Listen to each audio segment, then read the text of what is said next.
What is up, everyone? Happy hump day evening.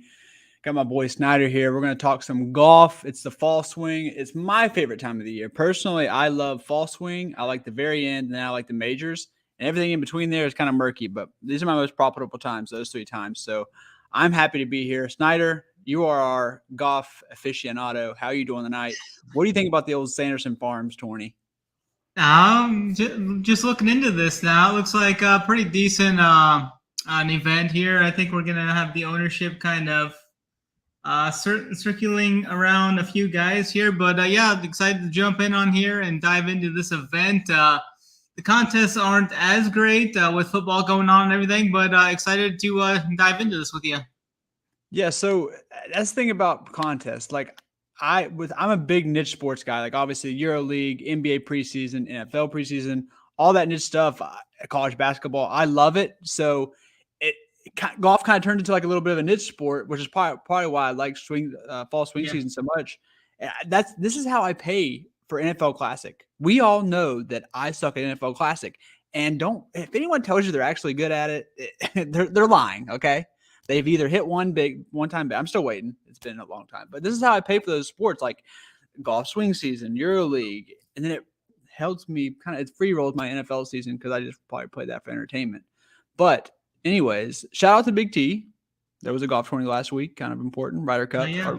We got Big T shipper 100K. So we had to come on here and give you something. I know he can't be here, but we had to come on here and give you something verbal. But yeah, without further ado, let's dive into it up top. We got 410K guys. Now, obviously, very, very weak field, easy course. You're going to see some guys you're probably not comfortable with seeing up top, but it's not too bad as far. It's a watered down field, but we got a budding superstar in Alberg, however he says it, Steven Yeager, Eric Cole, and then finally Mr. Grillo. Snyder, what are you doing up top? Yeah, I'm gonna make some stands up here up top. I think Ludwig Aberg, he's coming over from the Ryder Cup. I think he's projected to be the highest owned player on the slate here, and big ownership enough where we typically don't see ownership in the 30% range in some of these bigger GPPs. I think Aberg's gonna hit 30+% in this event. Then you got Jaeger right behind him at 10-4. You got Aberg at 10-9. That's a big price tag for Aberg. I realized he came off of really strong showing across seas before he went and played at the Ryder Cup, but I think I'm going to be underweight or off of him just to kind of get different in these type of fields. I like to basically just kind of fade the top two highest owned guys. I mean, golf's so variant from event to event, and then you got Jaeger there at 10-4, who's been playing decent. I mean, he hasn't been playing great at all. If he puts up another 30s to 40s finish like he's been doing for quite a while over the last 5, 6, 7 weeks he's been playing, that's definitely not going to get him into the optimal. So I'm seeing Aberg right around 25 to 27% owned, and Aberg, it looks like it's going to be in that 30 to 32% range potentially. So I'll just cut those two off. I realize it's going to leave me on an island there, but that's fine. I like Eric Cole just as much. I think Eric Cole has just as much win equity as the rest of them. I mean, he's played really well. He's been close in contention a couple times. Start the year off, Eric Cole was a soldier back when he was in the low 6Ks and 7Ks. So definitely on my guy Eric Cole, who's I think he's still going to come in relatively popular, 20 to 25%, but that's fine. I'll take the discount with him. And then I think Grillo's fine too. He's been having some big events here this year, and he played well here last year. He's made the cut in all 4 times here. He finished 5th here last year. So I'm going to go to Grillo and Cole. I think Grillo comes in somewhere in that 16 to 20% range. I think he comes in under 20%, but yeah, it's just kind of an ownership play for me up top here. Cole would be my favorite, followed by Grillo. So I think it's all going to be so spread out up top here as far as ownership goes. I'm not going to be playing or fading someone up top. I think they're all going to be like 23 to 27, or they're all going to be pretty close. So eventually, this narrative that I have for Alberg is not going to work. But until it does, because he's going to be a good guy. Like, he's going to win tournaments. But for right now, I only play him in showdowns. I don't play him in classic. hasn't been able to put together 4 rounds completely, but he goes off in 1 round usually. So I will definitely be playing him around 1 showdown. Yes, I'm playing around 1 showdown, and then so on and so on. Usually like to fade him in rounds 3 or 4. So up top, I'm going Mr. Steven Yeager and Eric Cole. Grillo, I like him, but I'm only picking 2 up top. So those will be my 2 guys. I really think that one of them gets it done here. So Steven Yeager, Eric Cole for me up top. And then we got 9K range was 1, 2, 3, 4, 5, 6, 7. Look, about 7 or 8 guys. Let's give about 2 or 3 guys in this range that you really like, Schneider. I know we got high ownership on Mr. Adam Spencer at the 9K flat. What are you seeing here?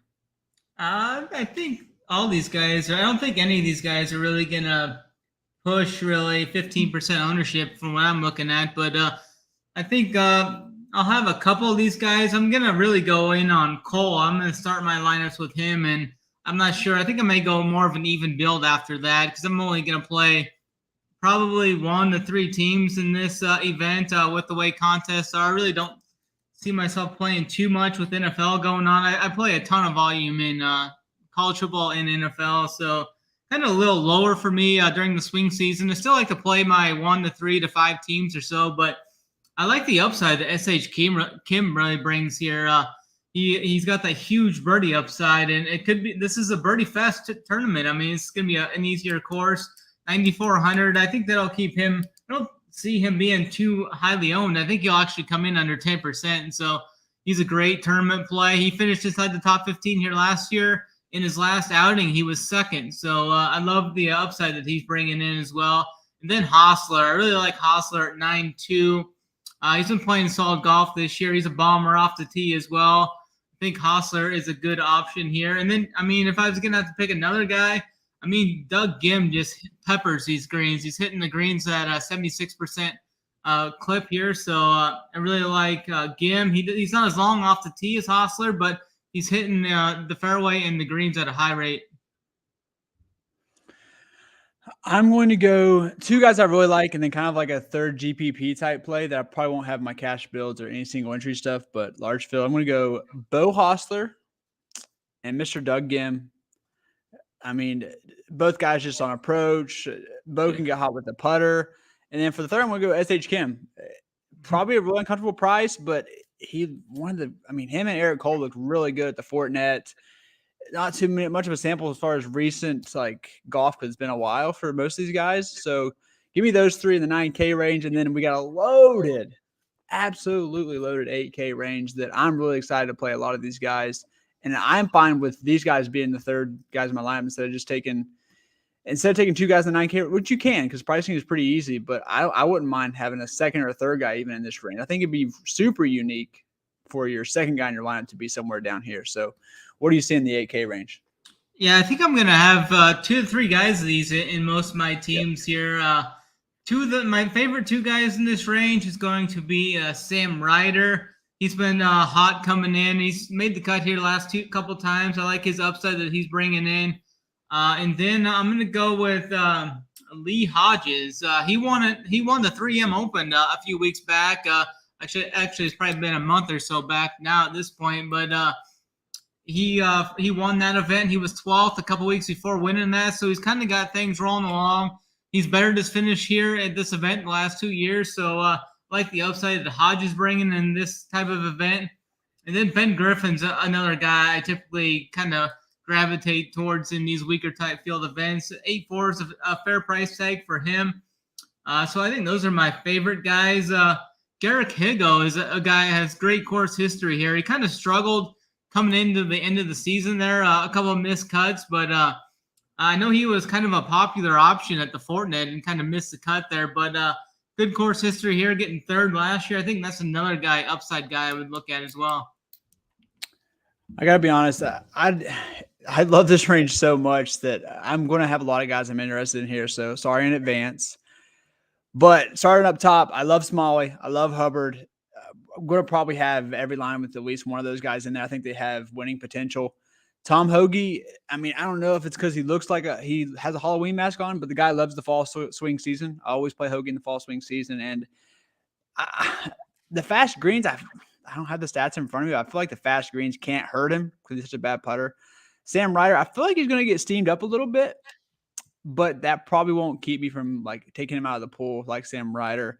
Lee Hodges, I don't hate the play, but he personally probably won't be in my pool. I can't play everybody, and I already love everyone else in this range. Garrett Higo, and Luke List will be guys I also play in this range. Like I said, I like it a lot, so I don't have an issue with Davis Thompson either. You can make a case for all these 8K guys. I mean, it's a nice range. I think Cage Lee will be low owned. I have so much Cage Lee and Rainmakers that I don't really need to play him in Classic. I know you're probably like, oh, who gives a shit about Rainmakers? But I literally have like 10 of his cards. So I have enough exposure over there that I don't got to worry about playing him. But yeah, so loaded 8K range, I think to get unique, you can honestly play every single one just to get unique. Play every single person in the 8K range and just fade everywhere else. I think ownership's going to spread out. I mean, there's winning equity. Like you can really pick like 2 or 3 of these 8K guys that could legit win this, and then everyone else just kind of make the cut and do their job. I don't hate that. I'm definitely going to have that in one of my builds. Now, 7K range, I definitely don't want to eat the chalk here. So I need to look at like the last ownership runs because this is where I do not want to eat the chalk at all. No matter, I want to see if Akshay gets steamed, how much Riley gets steamed as the hometown kid. But what do you see? I know Dylan Wu. We know the Woos will get ownership, especially Dylan. But what are you seeing here? Are you going to eat some of the chalk, or are you going to fade with me? I don't see too much ownership here. It's going to get steamed. I mean, there's going to be some guys. I mean, a lot of these guys are going to be in that 7 to 13% range, which is fine. I mean, you can get overweight on those guys fairly easily. I think the one guy that may push 20% ownership, it looks like Hayden Buckley is kind of getting steamed up here as the week goes on. He could potentially push 16 to 20% ownership, I think, but the rest of these guys are fine there. I've got a couple soldiers in this pod here that I've got out. Hopefully, we can get all 3 of them through like we did the Fortnite. So head on over to my Twitter and check that out for the soldiers there. But yeah, there's a lot of guys I like in this range because I'm not going to play anyone. I don't think I'm going to play anyone under the 7Ks in this event just because for my 3 to 5 teams or whatever I play, I don't need to go down there. I like a lot of these guys in the 8K range, like we just mentioned. Then this 7K range, there's a lot of studs down here, I think, for this caliber of field. I mean, Akshay's a great option. I mean, he's got that winning upside. We saw that a few weeks back. Then you go to a Nicholas Lindenheim. I mean, he was a stud off the Corn Ferry Tour and coming into the PGA. He hits greens at a super, super high rate. He's hitting greens at like right around 75%. I mean, absolutely love Nicholas Lindheim this weekend. 7,900 is a good price tag on him. Alex Noren had a couple good finishes down the stretch. I don't know if I'll get to him though. Davis Riley will be another guy that probably approaches 15% ownership or so. He's fine. Mackenzie Hughes won this event last year. You can go to him if you want. And then you got both of the Woos right there at the same price tag, 7.6 Dylon and Brandon Wu right there. Both of them are solid options. I mean, they're both really, really accurate off the tee. They're hitting the fairways over a 60% clip, so that's pretty solid there. Strill Daddy is always a guy I like to play in these weaker type field events. He's done well here, too. He was top 5 here back in 2020 and has been inside the top 31 the last 2 trips here as well. I think Strill Daddy's a strong option. You got Callum Terham, another strong option who finished inside the top 15 here last year. 2 of his last 3 events, he's finished inside the top 15 as well. So you can go there. Lipsky, 7.5. I mean, all these guys are just really good 7K options here. If the contest were better, I might MME. You never know. I could change my mind here as the day goes on, but it's perfect. 7K range is just loaded. Nick Hardy, I really like him this week. I love his upside. 26th and 5th the last 2 years here. We know his upside. He can hit it. He can hit it a long ways off the tee as well. Peter Kuss hits the ball over 300 off the tee. Another guy, Cameron Champ. He's on the do not play list for me. So former winner. He's won here. He won here back in 2019, I think. But yeah, I mean, I tried to make him work there's like 2 courses that you play Cam Champ on. I tried it. The other one did not work. He failed miserably that time, actually. Zay in the hoop. We got JSU's guy, Boozen Hazen down here, 7.3. He's cheap, man. Grayson Murray. I mean, he's got strong upside. If you can I think he handle pulled out. the tilt that'll probably ensue with him. I think he Hayden pulled out. Buckley, what's that? I think Grayson pulled out. I have his Rainmaker Oh, did card. he? Yeah. Is it not updated yet? Because they Yeah, updated on he Rainmaker. withdrew. Yeah, it looks like Webb Simpson withdrew as well. So don't play either of those two guys. Kevin Yu, upside guy. My guy Peter Malinetti. I always like paying Mr. Malinetti here. He finished second here a couple years back. He's made the cut here the last 4 times and was 11th at the Fortnite. So he's kind of coming in with some good form, good mojo for him. I mean, yeah, there's a lot of guys in this range you could get to. So I've got them all ranked and coded on the playbook with RPS solved and all that. So if you want to head on over, check out. I think we've got a promo running now. RPS 15 will get you 15% off. So check it out. I like it. Yeah. Guys, check out the playbook. Helps you kind of go through in your building. Makes it a lot easier just to see 1v1s if you have those questions. Speaking of questions, if you do have any questions for us right now, put them in the chat. We'll get to them at the end of the show. As far as 1v1s, 2v2s, favorite guys in which range, if you need us to reiterate that, no big deal. Up top 7Ks. I just want the talented guys, Akshay and Lindhelm. I want to be early on Lindhelm. Super talented guy. Akshay, I feel like they could have made him. I mean, wasn't he just like – he was one of the top 8 price guys, I think, at Fortnite, and now he's 7,900 because he missed the cut. I'll go right back. He just gets stuff done. Like, he doesn't stand out statistically anywhere, but I just feel like he's a baller. So give me some Akshay. Lindhelm, super talented guy in more of a Corn Ferry-ish type field here. So I'll take the shot on that. Davis Riley, lives semi-close, I think 100 miles away. So if you're a narrative guy, Davis Riley lived kind of close and has played this course, pretty familiar with it. I saw that today. And he's 7,800. Like, that's not asking for much. Streelman, one of the best approach guys coming in here. Dylan Wu, Brandon Wu. Seems like they always get stuff done. Brandon Wu usually has like a higher ceiling, but Dylan Wu's ownership kind of concerns me. I think it'll get steamed up a little bit, so it pains me, but I think I'd rather probably play Brandon Wu. I like your Callum Tarrant. Soldier up. Nick Hardy, I'm cool with that. Favorite in this entire range, probably Peter Kess. I also think he'll get steamed up, but I think he bombs the ball. A guy who's won here, Cameron Champ, I think it's kind of be in that mold. So give me Peter Kess, my favorite guy in this range. And then as far as low 7K guys, Bez seems really cheap. I think I like Bez in more of like a cash type play because I just don't. His ceiling is very meh. But for 7,300, I feel like he could definitely get a top 20 for us. Kevin Yu, really love that for GPPs. Malinetti, another soldier. I like that. Sam Bennett. 7K range. I'm going to call it just play the guy. I mean, I did this last year in the fall swing, and it was lucrative for me.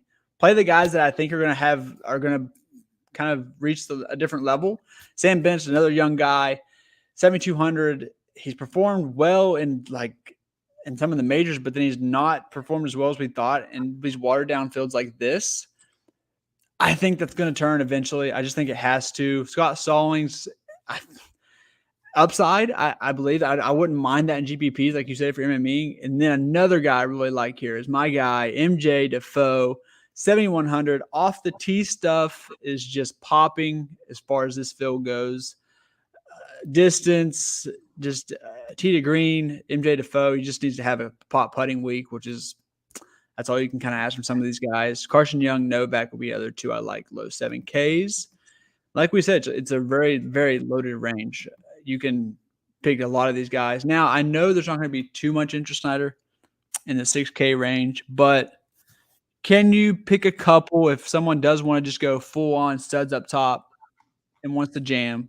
Who would you kind of dabble with down here? Yeah, there's a few guys down here I'd look at. Probably Tyler Duncan is a guy I'd be looking at. He's been playing fine golf. I mean, hit or miss. I mean, a lot of these guys down here, you're going to see just horrible courses or recent form from. But Tyler Duncan's a guy that I could see potentially pop. You got Chuck Hoffman down there at 6'8". He had a good event a couple weeks back. He's actually played well in this course too. He's finished inside the top 40 in his last 3 trips here. So that'd be a guy I'd look to. Russell Knox is another guy who finished back-to-back years, top 30 here. He's made some cuts here down the stretch as well. So he's a good guy I would go to. 6,800 would be Knox. Norlander would be strictly an upside, a deep GPP play. And then Jason Duffner has actually been playing well. 6,500. He played really well coming down the stretch there. A couple of three top 25s and a 31st there in 4 of his last 5 events. So I think Duffner is a guy I would look to at 6,500. If you're looking to kind of go stars and scrubs, Duffner would probably be my favorite option down here if I was looking to do that. He hasn't played well at this event, but I think that's fine. Another guy I like to play at times in these weaker type fields for a GPP play is Tyson Alexander. The dude can make birdies. I mean, he's going to make mistakes as well, but he can make quite a few birdies each round. Just need him to kind of limit his mistakes there. He's kind of a little wayward off the tee at times, but I think he's a good upside guy I would look to at 6,300 if I was looking to kind of fully punt there, but not too much down here. I'm not going to actively try and get down here. I think there's enough guys in that 7K range where you can cap your guys at 7K or so. I just think there's more top 10, top 15 win equity 7K and up. Then I know there's some of these guys will definitely make the cut down here, but I just don't see myself really forcing it too much this week. Yeah, so you really don't need to force anyone up here. Hey, what up, Kev? You don't need to force any of these 6K guys. And obviously in this watered down field, no one down here is going to look great statistically. So I'm just going to give you a couple guys. I just like. I would love to point out a stat, but like, let's be honest here. This is just complete gut calls. Augusto Nunez, I was really excited for him coming off the Corn Ferry last year. Had a great approach numbers. Did terrible. Literally was absolutely awful. Was horrible. It's a new season, clean slate. Probably has to fight to keep his card this year. So Augusto Nunez, 6,600 is a guy that I believed in originally last year. I got off the bandwagon pretty fast because it was really bad, but there was belief there at one time. So Augusto Nunez, 6,600. Carl Yoon, you all know that I have the Asian golfer fetish. I love these guys. Carl Yoon's been good to me. And then, like he said, it's not much. Hoffman, I definitely get Hoffman. One of those old men usually piss me off when they just go nuclear. So I'm going to have Hoffman in the pool. Hoffman and like Piercy, and who's the bald guy, the tall bald guy? Oh, who is it? But I feel like all those type of guys just kind of always just dunk on me. So I'm going to have him. Harry Hall, hit the ball far. Some of these par 5s aren't going to be gettable in 2 for a lot of these guys, but some of them are. So you good par 5 scoring. Harry Hall. Is anyone else can hit the ball? What about your boy? Soon you'll know. I thought about Soon You'll Know and Marty Dow, but like I just rather play them in Showdown. Yeah, you know what I mean. That's how I feel about him. I will say Trevor Cohn can hit the ball a mile too, so maybe he can give himself some looks that others can't on this course. Pretty straight course, very, very attackable. So I think on Prize Picks I hit it was who was it? Let me see. I had a Prize Pick for tomorrow, but there's a guy at Stoneman 6K. He leads the field in driving distance. Finished inside the top 40 here last year. Brandon Matthews has horrible recent form heading in, but dude hits the ball a country mile and did make the cut here last year. I don't think I'll get to him, but that's just an interesting stat there. Ches Reavie. It was Ches Reavie coming in with good approach numbers here, and they posted a 71 on Prize Picks for strokes. I took the under on Ches Reavie. He's 7,400, so I don't mind him too, but that 7K range is so loaded. But he's the only like 71 that they posted that I really like on Prize Picks. They posted EVR, but meh. And they posted Kevin Kisner 71.5, but there ain't no way I'm paying Kisner. So Ches Reavie under 71 strokes for tomorrow. It's a par 72 course. So just give me that little 2 under Ches Reavie, and I'll appreciate it. Should we do a show core for the people? Yeah, we can. We can get some bets going too. There's a couple bets that I fired already earlier today. I was at the casino earlier today. Let's get it. Tell the people. People need it. I bet up top. I only bet 3 guys. I'll give 2 of them away. Up top, I bet Eric Cole. I think he's got really good win equity here. I like his odds. I think I got him at it's like 20 or 21 to 1, somewhere around there. I bet him at. And then I bet my guy Nick Hardy as well. I got him at 60-1, I believe. So that's a shorter shot and kind of a longer shot there that I bet on this event. I'll go right there with you because we can kind of count this show as like a joint show between the bet show. So just me and you now. Yeah. Which is sad. But I'll give my short will be Steven Yeager. Don't have the odds in front of me. And then I'm going to go Luke List 60-1 as my long shot. Now let's build the show core for the people. I'm gonna let you go first. We gotta put a soldier in there. So go ahead and put a soldier in there. Yeah, let's just roll with Nick Hardy then. Yep. Trying to find some more, but see if I can't find any other bets that stick out to me. I think Eric Cole, shout out to Model Maniac. I think he saw somewhere, I think BetMGM have Eric Cole top 20, like 136, which is like, I don't mind that at all, honestly. I know it's like almost even odds, but like the guy's been playing good. Yeah, I mean, you can the best spot I'm seeing right now, top 20 for Eric Cole would be plus 138 at Bet Rivers. Bet Rivers, boom. Yeah, I like that.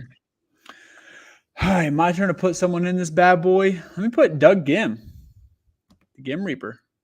We got 8,300 per, so basically the same as how we started. We got 2 more spots. Let's roll with my guy Nicholas Lindheim. I really like him this week. Nice, yeah. I really like his ownership too. What do you have it at right now? 10%. How much? I think he'll be under 10%. I think he definitely will. I think he has a chance to get even like lower than that. Probably 7 to 10%, somewhere in there. Yeah. How you feel about Mark Hubbard? I think he's a solid option. I really like Mark. If you had to pick between Mark Hubbard and Smalley, who are you taking? I really like Hubbard, man. His approach. Probably Hubbard, yeah. I'm gonna go Hubbard. We're not allowed to build full ones on here, but I feel like I want to give one more. Give one more of yours. You can give one. It's all good. I'm just looking at some odds here. If I okay. find anything else that I like. I see. I like Dylan Wu. I'm just scared of the ownership, and like I'd rather just play Brandon. They might get steamed, and I might be completely way off base in this. I think they're both have like top 10 equity in this field, obviously easily. I don't know. I mean, the 7K range is so low. I could get some of these guys like so much cheaper. Like Sam Stevens is going to be a lot lower. And it feels like everyone's just going to be evenly owned, but that's just not the case. That's just not how it's going to play out. I think Davis Riley absolutely does get steamed. Maybe Kess and them do take enough away. Like Ches Reeves is going to be like a fraction of what the Woos will be. Yeah, Carson Young. Yeah. I mean, like, I'm not a Carson Young slut, but like they're going to be a fraction. C-bets. There will be a fraction of what the Woos are owned. Like, now are the Woos that much better? Probably. Probably. But I'll give Kevin Yu. So the core will be Nick Hardy, Doug Gim, Nicholas Lindhelm, Mark Hubbard, Kevin Yu. Leaves you 9,500. That's tasty. And, that is tasty. I like that a lot. You can get Nicholas Lindheim top 20 at plus 200 as well. I like that. And then a matchup I like is Sam Stevens plus 100 over Luke List. I'll give Mark Hubbard top 20. I'll find those odds on DK. But I'll bet it later tonight. But yeah, Mark Hubbard top 20. I feel like the odds will be decent anyways. I mean, if they got Eric Cole at plus money. Guys, unless you have any questions. Everybody was plus money on the top 20s, actually. Oh, well, yeah, but I mean, I figured he has to be like 350 is what I'm looking for. Actually, Aberg's minus 125 to top 20. Everybody else is. You have Hubbard? What's Hubbard? Yeah, I'll find it here. See if what the best number is I can find. Plus 275 is the best number you can get Hubbard at Bet 365. I like that. You like that number? Yeah, so DK has it at plus 230. That 270. That 270 is nice. Almost getting 3-1 on that. I mean, he's an approach god. Like, just be decent. And it's a straightforward course. Like, how much trouble can Mark Hubbard truly get himself in? I'm manifesting it. Mark Hubbard's going to get it done for us. All right, guys. Appreciate you tuning in. There's a lot of stuff going on. Check out the playbook. Sorry, I had the playbook over there. I have the 2 basketballs back, in case anyone wanted to know. EuroLeague basketball starts, and most people care about NBA preseason starts. But both those playbooks will be done. I already had the NBA one done in the middle of the day. If you're at work and you're bored, one starts at noon, one starts at 1 p.m. So check that out. Check out the playbook. I don't know what we're Showdown. I'm assuming you'll have every day for Showdown. Yeah, I'll just have a quick playbook up for Showdown and stuff, but we've got everything on the side as well. I know Big T and JBC have all their stuff up for golf. AP's got his heat map. We got all the core plays up. No weeks off. I mean, we're just going to keep rolling. I mean, Big T just hit the 100K. He binked the 100K last week. He's riding a heater. All systems go here for RPS like usual. All sports, one price. Yep. No upcharge. NBA starting soon. No upcharge, baby. Guys, appreciate you tuning in. I'm going to try to figure out how to run the outro, so there's going to be some awkward silence for a little bit. Bear with me. I am not technological. I don't want to press the wrong button. Let's see. The RPS close. Oh, there we go. I found it. All right, guys. Appreciate you tuning in. Have a good one.